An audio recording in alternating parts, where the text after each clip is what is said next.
sem með lítið plás, þar sem við þurfum að hita allt upp með rafmagni og þar sem svona vetri til, svolítið góð gólfkuldi. Við þurfum alltaf að vera í skóm til þess að það leiði svo gegnum gólfið, en svo höfum við svona fiksað þetta með því að vera með teppareininga. Þannig að kíkir það svona hér. Þá sjáum við að þetta gerir gæfi munin þótt að sé ekki allt gólfið teppalagt.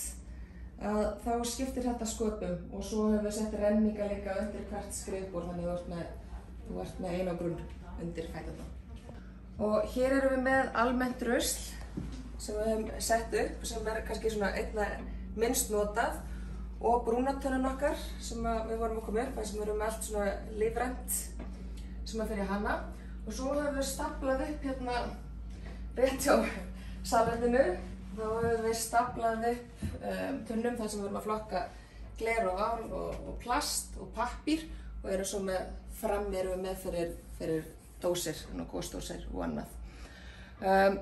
Svo það sem við höfum lagt mikla áherslu á að það matarsóun, og við erum að reyna að koma í veg fyrir það að hér séu matarlegum hent. Þannig við stöndum mjög mikið saman að elda fyrir hvort annað. Svo erum við líka með ískáp fyrir starfsmenn eingöngu.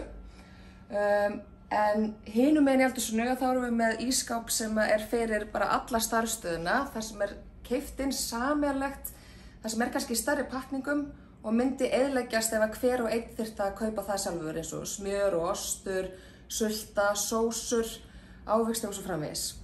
Nú í Gufunesbæ boðið upp á að lána rafmagnshjól. Þetta vinsælt ferðamáti hjá starfsfólkinu? Hér hjá okkur þetta mjög vinsælt og það helmingur starfsmanna sem hjóla reglulega í vinnuna. Það eru nokkur sem hjóla daglega. Ég fékk lánað hjól hjá Gufunesbæ til þess að komast á milli stað og pröfa. Því fyrir mig persónulega þá sá ég ekki fyrir mér að ég gæti hjóla þar sem ég bý í miðbænum, og upp í Gufunes fannst mér mjög erfið tilhugsun í raun og veru. En með hvatningu samstarfsmanna fékk ég lánað rafhjól og það var bara nýtt líf. Mér fannst þetta ótrúlega skemmtilegt og það gerði það að verkum að ég alvarlega spáið því að kaupa mér svona rafhjól.